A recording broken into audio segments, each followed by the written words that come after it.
estem parlant, dispara, agafa tresor, repeteix, d'un cicle d'obres curtes, de 10, 15, 20 minuts, depenent de cada una. És una reflexió sobre la guerra,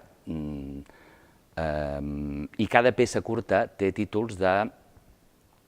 grans obres de la literatura universal o de la música, com per exemple Guerra i Pau, Crim i Càstig, o de la música de l'òpera, El crepuscle dels déus, o fins i tot del musical, el Mikado, d'obres molt conegudes, que després té a veure o no, d'una manera molt tangencial o molt concreta, amb el que explica cada història en concret. Hi ha aquesta barreja sempre del Ravenhill de lirisme i crueltat, que és a mi una de les coses que més m'apassiona d'ell,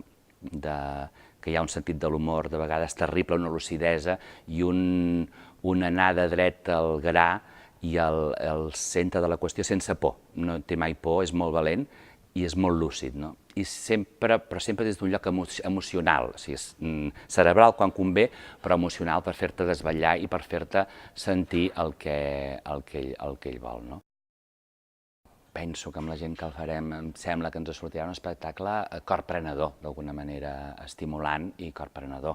I volem que interpel·li ja no només els estómacs i les emocions, sinó el cap també de l'espectador. El fet de que sigui tan variat les històries, perquè n'hi ha que fins i tot poden arribar a ser còmiques, a moments de tan absurdes o de tan terribles o de tan